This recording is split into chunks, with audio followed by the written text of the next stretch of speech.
Vamos dar continuidade hoje ao conteúdo cinema, tá?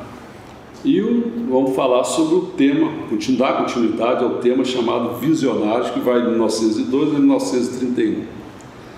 Nós já fizemos os seguintes tópicos: uma introdução, a viagem à Lua, e esse é o terceiro tópico. Nós vamos falar sobre o filme chamado Intolerância.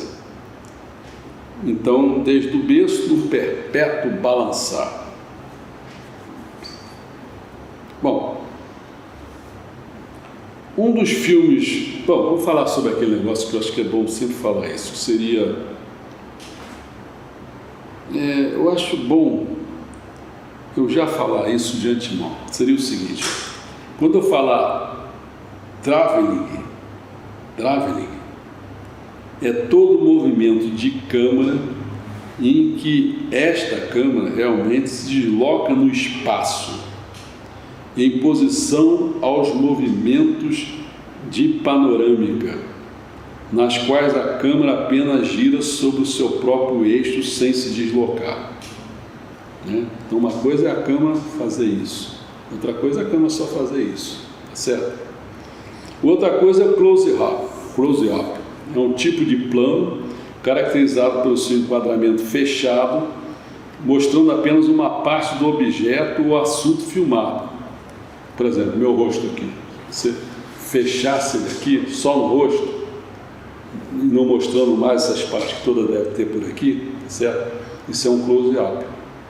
Mas não precisa ser simplesmente no rosto, né? Pode ser num objeto. Você quer mostrar, sei lá, um perigo de alguém que quer assassinar alguém, ou alguém que vai chegar, e você mora aquela coisa ali sombria, uma coisa assim, um close-up, tá? Então eu comecei falando dessas duas coisas, daqui a pouco lá no meio eu vou falar, então já estou me adiantando. Bom, vamos falar do contexto. Esse é um gênero, Intolerância é um gênero épico histórico. O diretor é esse Griffith, ele é roteirista também, né?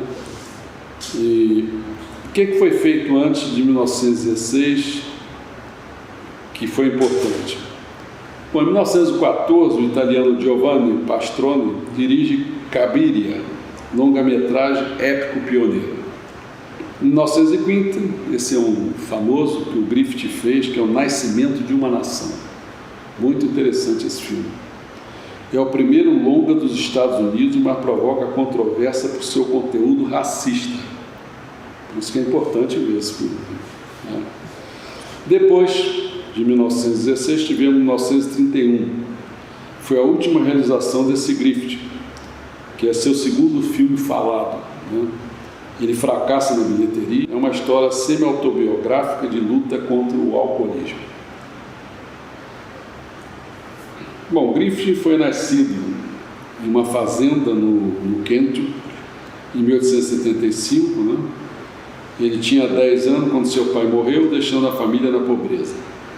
Depois de anos trabalhando como ator, Griffith arrumou um emprego numa companhia de cinema em 1908 e logo começou a fazer filmes, alguns dos primeiros de Hollywood.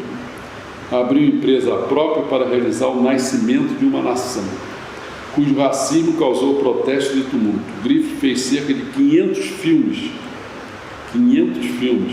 mas sua carreira começou a decair após a intolerância. Ele morreu em 1948, tá? Então vamos lá. Intolerância, né, é um dos filmes mais influentes já realizado. É um épico, na verdadeira acepção da palavra, com cenários elaborados e inúmeros figurantes, mas inúmeros mesmo. Não foi o primeiro filme a usar técnicas como o traveling e o close-up, eu já falei assim.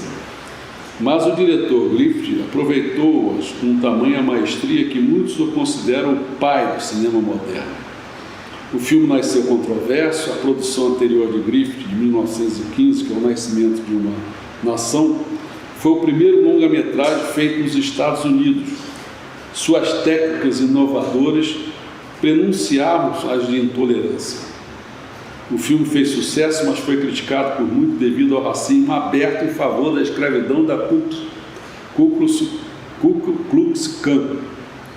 O êxito comercial, no entanto, bancou o custo dos milhares de extras e intolerância o qual perdeu em bilheteria tudo o que o nascimento de um país, né, havia faturado. Alguns críticos afirmam que Intolerância é um pedido de desculpa pelo filme anterior, mas isso não aparece em sua ambição e em sua escala. Então, o único ponto que nós vamos tratar é o drama. Ele é um drama feito em 4 partes.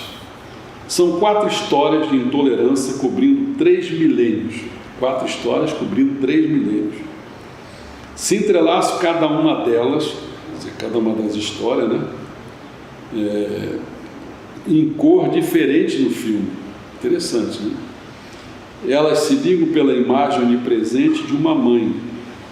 Todas elas estão ligadas para essa imagem dessa mãe, né? Balançando um berço que simboliza as gerações que se sucedem com a legenda. A legenda é desde o berço num perpétuo balançar, como se sugerir que nada muda. Esses 3 milênios, 4 histórias, e essa mulher vai fazendo isso. A primeira das 4 histórias se foca na queda da antiga Babilônia, causada pelo conflito entre os devotos de 2 religiões. A segunda conta como Cristo é levado à morte pela intolerância após as bodas de Canaã. Na terceira, católicos massacram protestantes huguenotes em 1572, na noite de São Bartolomeu. E a quarta e última intolerância, a história final, apresenta 2 jovens apaixonados em meio ao conflito entre capitalistas impiedosos e trabalhadores em protestos moralistas. Griffith está ao lado dos apaixonados, que são acossados pelos reformistas sociais, tão parecido para ele com os críticos de O Nascimento de uma Nação. As histórias se entrelaçam cada vez mais rapidamente, enquanto o filme chega ao clímax. Carros puxados a cavalo de uma história são substituídos pelos trens e carros de outra, entendeu como que é? São 3 milênios, né? Então, você de cavalo passa para cá, né? São substituídos pelos trens, né? De outra. O efeito é obtido quase todo na edição, pois Griffith filmou as sessões cronologicamente. Alguns críticos acham o efeito quase sinfônico. Isso é difícil fazer uma cena assim, depois, às vezes o camarada, para custear menos, não sei o quê, se tem uma cena que vai voltar naquele local, ele aproveita e faz assim, não cronologicamente, entendeu? Bom, mas ele fez assim. Mas não há dúvida de que as viradas no tempo e o uso da edição influenciaram muito o cinema posterior. Entre outras inovações técnicas hoje comuns estão a fusão de 2 cenas. Isso é o chamado fade out. Faz assim, daqui a pouco pode sumir, desaparece, né? As tomadas longas de filmes anteriores requeriam do ator um estilo exagerado para dar a ideia da história. Vocês devem notar que, assim, nessa época, as pessoas faziam muitos gestos assim, né? Muito expressivo e tal, ficava muito artificial, né? Bom, primeiro vieram do teatro e depois vieram do mudo, entendeu como é que é? Então, como disse Griffith, o close-up permitiu atuações realistas contidas atuações que funcionam como réplica da vida real.